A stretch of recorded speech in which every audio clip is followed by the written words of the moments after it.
Dan di situ ada satu toilet yang dikunci. 2 hari dia nggak balik ke LAN. Dia 2 hari nggak balik ke LAN. Ketika balik ke LAN, ditanya sama leadernya, kamu kemana aja 2 hari Alpha? Wah, gak masuk. Loh, saya habis dari ke toilet kok, Bu. Maksudnya gue pikir yang di dalam big room tuh cuman manusia doang.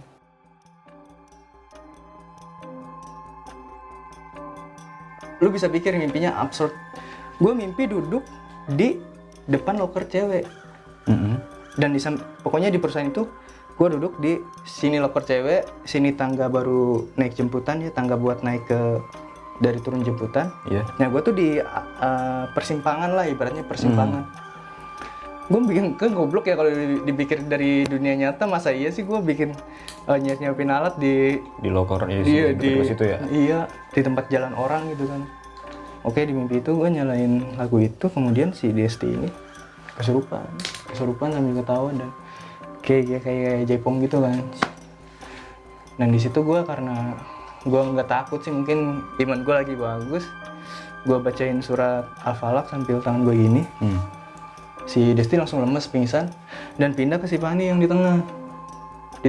Si Fani juga sama gini, sama kayak gitu sambil ketawa. Ketika si Fani kesurupan, sama tangan gue gini dan baca surat Anas. Pindah lagi ke si Rati. Nah ke si Rati ini, si Rati nggak langsung joget atau ketawa, dia langsung diri. Gue sementara duduk ini, dia diri, nunjuk gue. Kamu mau baca apa lagi setelah ini, katanya dia gitu. Kalau kamu baca surat, saya bakal panggil yang terkuat di sini, katanya gitu. Anjir, kata gue, serem banget. Gue di situ di mimpi itu gue duduk, tapi gue langsung diri. Itu karena gue kesel ditantangin kayak gitu. Panggil yang terkuat di sini, gue nggak takut. Si Rati ini langsung nangis sambil teriak, sambil nangis teriak orang kesel, si cewek gimana sih? Wah gitu. Lari ke loker cewek. Pas balik lagi bentuknya udah bukan Rati lagi. Jadi bentuknya kayak musang, ininya paruhnya panjang,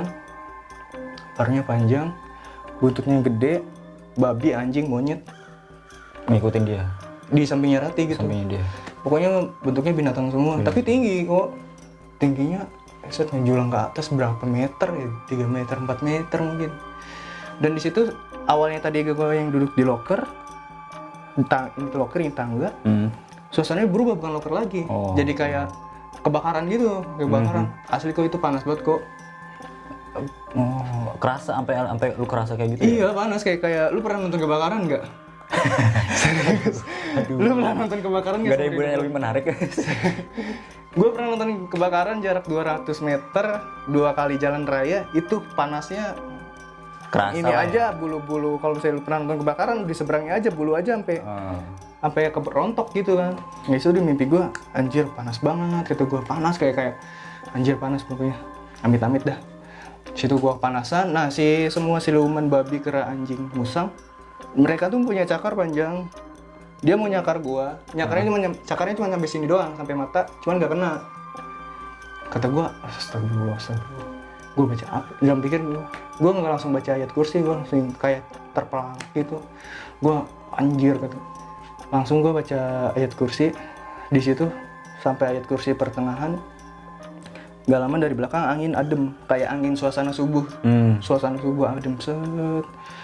Itu langsung bentrok. Di depan gue tuh kayak kebakaran, api panas gerah banget dah. Jadi dari belakang langsung angin kayak sejuk banget, embun set. Gak lama gue sadar. Gue sadar masih baca ayat kursi, masih baca ayat surah. Gue bangun langsung duduk dan disambut sama suara kuntilanak. Wah anjing, seriusan itu bangun anjing gini sih. Gue tidur langsung duduk gini, langsung gitu kan ya, di jendela suara kuntilanak gitu. Anjir, kata gue. Dan gue langsung nggak takut sih, cuman kayak biasa suara kuntilanak, kata gue. Gue duduk tuh, gue masih bengong. Gak lama alarm bunyi, alarm jam 3 buat ngaji pagi hari. Wah jam 3, pas nih, kata gue langsung mandi. Gue gak terlalu modulin mimpi itu, gak peduli gue. Gue mandi, beres, 3:30, gue ke rumah Walim, ngetok-ngetok Walim bangun. Kata Walim, tunggu di teras aja ya gue. Oh iya, gue udah pakai baju koko, udah pakai wudu kan. Benteng gue udah kuat lah, udah punya wudu mah, minimal. Udah punya wudu. Gue pikir si kuntilanak itu ngikutin. ngikutin gue. Ikutin. Gue selama gue di teras Walim, ketika Walim pergi buat mandi, ada 10 menit buat mandi, dia ketawa di atas loteng rumahnya Walim, kayak kayak gitu kan. 2 kali. Ketika gue mulai kesel kan gue keselnya tuh bukan astagfirullah, subhanallah atau gimana baca-baca. Oh, ngomong kasar pakai bahasa Sunda. Oke. Nah anjing ulah nuturkeun aing tai gitu. Gue gitu. Suara itu kedengar sama Walim yang baru kelar mandi. Dia langsung buka pintu, dia belum pakai baju apa-apa. Kunaon sih sih? Anjing belum pernah masuk tanya tuh. Dia masih pakai baju biasa, masih pakai handukan. Kunaon sih sih? Marah-marah di luar, subuh kan. Diam nih, dengerin. Gak lama dengerin tuh nih 10 detik, 15 detik. Gue sama Walim gak ngomong.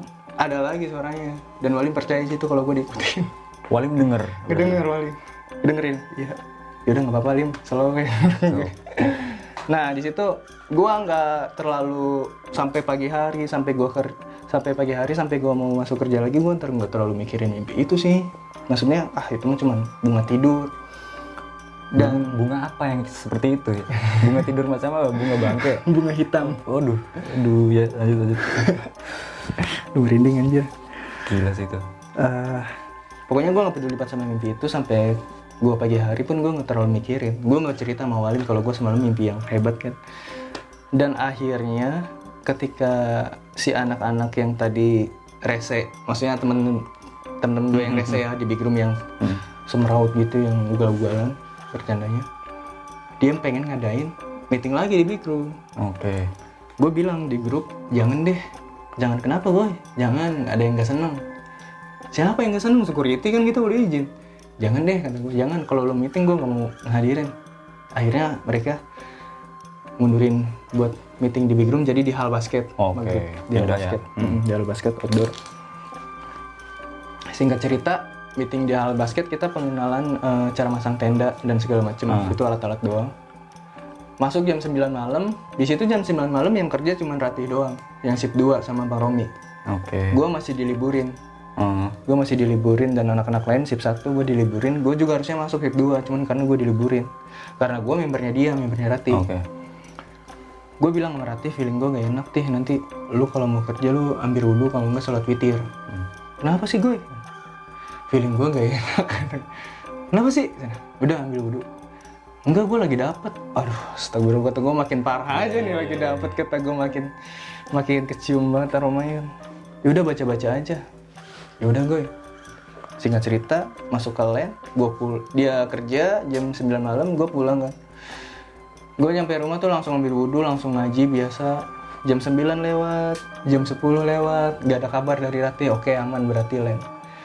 Ketika jam setengah 11, damn gitu sih. Gue ketika lihat buka HP gue, 9 panggilan tak terjawab dari Ratih, 3 panggilan tak terjawab dari Bang Romi. Gue lihat buka.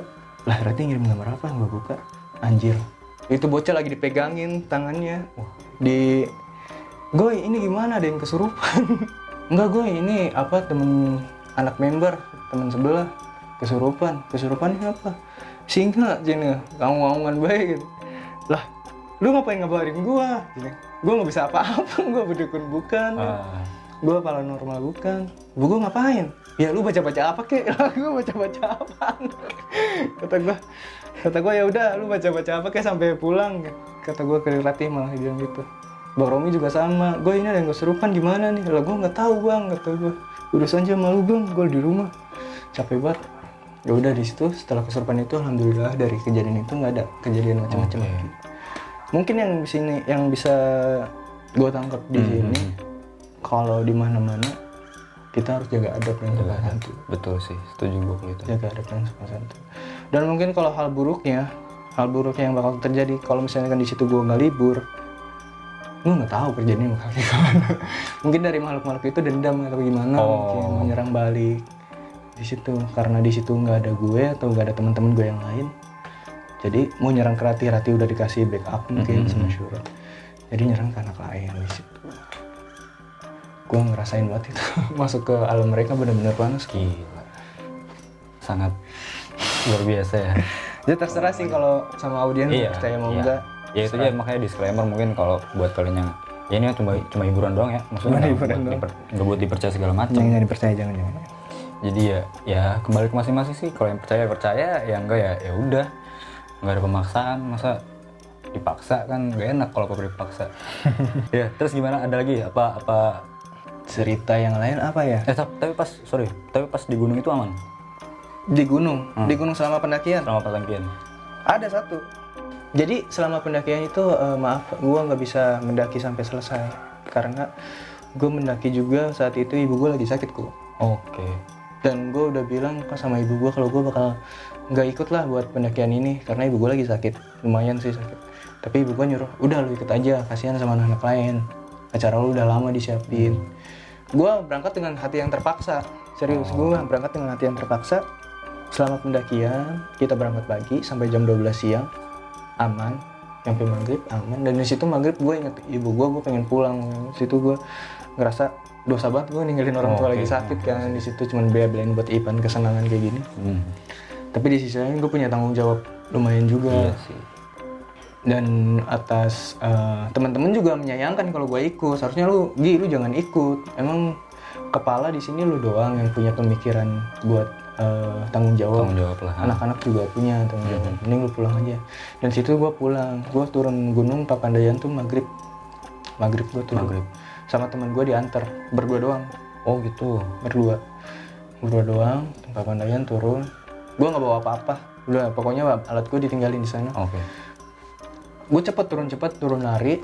Gue gak mau, gue sana situ kata masyarakat sekitar karena gue mendakinya masih di bulan-bulan yang masih turun hujan. Dan masyarakat di situ bilang kalau cuaca hujan kayak gini masih ada macan hitam, macan kumbang, masih ada macan kumbang. Kalau bisa hati-hati pas ngelewatin apa ya, gue lupa tuh namanya, hutan apa ya gue? Hutan mati. Kayak hutan mati gitu mungkin ya. Apa gue lupa, pokoknya udah lama banget. Kata masyarakat itu sempat bilang kalau misalnya musim kayak gini kalau turun malam jangan. Dari situ gue ngatin turun malam aja bodoh, dan alhamdulillah nggak ada terjadi apa-apa. Singkat cerita gue nyampe parkiran bawa mobil, temen gue yang bawa mobil, jendela emang dibuka tuh, gerah kan, panik. Ibu gue sakit kepikiran. Temen gue tiba-tiba baru ada jarak 1 kilometer dari parkiran. Gue, lu nginjak apa sih gue? Juga apaan anjing? Bau busuk Di dalam mobil. Bau busuk apa sih kata gue? Ketika paha lu kali kena nanah pohon atau getah apa gitu kan? Iya, dilihat ya kering. Oh mungkin kacanya karena dibuka kali ya, ada bau bangkai dari luar. Tutup kaca, nyalain AC. Gue baunya makin parah gue. Di situ gue di dalam mobil suasana merinding. Anjir itu asli gitu gue. Gue bau busuk gue. Udah jangan ngomong bea anjing kata gue. Gue lihat gue di belakang kan di mobil kan ada kaca itu kecil ya. Aduh, gue udah feeling nih. Enggak, tapi temen gue nggak ngeliat kaca itu, nggak berani. Gue juga nggak berani. Oh gitu, oke. Gue badan gue bau busuk gue. Kayak bau bangke campur telur busuk kayak gitu. Teman gue udah mau muntah keluar air gitu ya. Lu mabuk kali, kata gue, lu minum apa, makan apa, lu minum apa? Gue kagak anjir, gue belum makan. Kan gue tadi nemenin lu seharian. Kan panitia masa sempet sih makan kayak acara kayak gitu kan. Gue belum minum masuk apa-apa, paling cuma air putih doang. Tapi ini bau busuk banget dalam mobil gue. Temen gue udah mau anjir, masa ya gue gantiin bau mobil gitu, kata gue lagi nggak fokusin. Sampai itu bau busuk itu hilang sampai ke bawah jauh dari Gunung Papandayan lah, di sekitaran Cileunyi kalau nggak salah. Gimana bau busuknya masih ada? Nggak ada. Gue nggak tahu. Gue tanya ke lu kalau bau busuk kayak gitu biasanya ada apa? Biasanya sih antara yang dibungkus, ya gue agak ini nih nyebutnya nih. Iya gue juga. Antara yang dibungkus antara itu deh. Pokoknya malu-malu gitu lah. Iya, mungkin antara yang dibungkus. Tapi apa? Oh nggak tahu. Nggak ngelihat, gue nggak berani ngeliat ke belakang. Karena mobil itu emang mobil gede, mobil Panther apa mobil apa itu gitu, gede banget. Itu yang gue alamin di gunung. Ketika pendakian yang tadi ya, Papandayan ya. Tapi sampai rumah udah aman, nggak ada mimpi-mimpi lagi. Rumah aman, mimpi lagi emang udah dari awal sebelum pemberangkatan emang udah digangguin, jadi anak-anak yang mau berangkat jadi nggak ada yang sombra. Oke. Gak ada yang sombra. Ya mungkin gitu aja dari lu ya. Iya, Mungkin nanti next mungkin bisa lagi lah atau dengan bintang tamu. Oh bintang tamu, ya, luar biasa banget ya. Punya budget berapa? Anda? Waduh, nggak ada. Ya. Tidak janjikan apa-apa di sini ya. Mungkin ya. iya. Kok gue jawab sih. Soal yang tadi nih, mungkin kalau dari cerita ya kalau udah di alam mah udah memang tempat mereka nggak sih? Iya, tempat mereka sih. Ya mungkin itu tadi pesan-pesan yang apa ya, yang pengen lu sampaikan mungkin ya kalau lu di alam nggak harus di alam sih, malah dimanapun walaupun itu lu sendiri punya ya kudu sopan santun. Iya. Karena kan itu tadi kita hidup kan nggak sendiri, bener nggak sih? Sendiri. Jadi ya sebisa mungkin ya untuk menjunjung tinggi sportivitas antar Fair play. makhluk. Ya fair play ya, jangan curang dong, jangan diserengkat. Aduh jangan nggak bisa karena tembus. Aduh ya mungkin untuk chemistry kali ini cukup sekian dulu. Buat kalian mungkin yang ya senang lah dengan cerita-cerita horor, mungkin bisa ditekan aja tuh tombol jempolnya tuh yang ke atas. Tapi ya Ditekan anjing gua cerita kayak gitu tuh. serius tuh masih ini Enggak, maksudnya kayak nggak tahu kalau cerita horor pasti. traumatik ya. Iya, traumatik sendiri yang ngerasain. Semoga ini Lumayan. ya nih, yuk. Lekas sembuh. Kalian kan belum puasa nih. Ya udah kita pikir positif aja dulu lah. Nanti setelah bulan puasa baru. Ya kalau bisa sih jangan sampai lah. Ya udah gitu aja untuk chemistry kali ini. Kalau kalian suka ya tekan aja tombol ini yang kayak gini nih ya. Jangan kalau nggak suka ya boleh tapi jangan ditekan juga gitu ya. Jadi ya udah sekian aja. Kalau mungkin kalian juga Punya cerita menarik mungkin langsung ngapain ya? DM aja kali ya. DM atau di kolom komentar bisa. Kolom komentar bisa share cerita, atau mungkin kalau kalian juga mau in-frame di sini juga ya mungkin yang untuk sekitaran Cikarang aja sih. Mungkin ya DM aja. Jangkauan kami masih terbatas. Betul itu dia yang paling penting itu. Dan di Voice ini kita ada berbagai macam platform. Nanti nextnya sih bakal lebih banyak. Jadi ada Spotify, nanti ada Voice ya. Voice. Terus di IG kita ada Voice juga, voice.id, voic.id. Terus di YouTube ya di sini. Nanti kalian bisa langsung subscribe aja. Biar kok jadi ini ya, jadi kayak norak banget nih. Apaan sih? Ya langsung subscribe aja lah, daripada nggak ngapa-ngapain kan, nemenin kalian buka puasa mungkin kan, atau santap sahur kan dengan cerita horor. Ini ngapain juga ya? Yaudah mungkin buat hiburan aja gitu kan, siapa tahu yang maniak banget kan sama cerita horor ya. Kita kan ya tahu namanya orang kan, ya udah sih selera dia kan.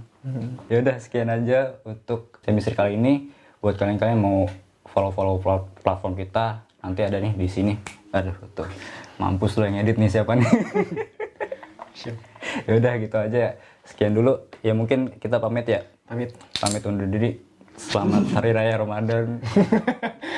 Selamat bulan puasa ya. Ya udah gitu aja. Dadah.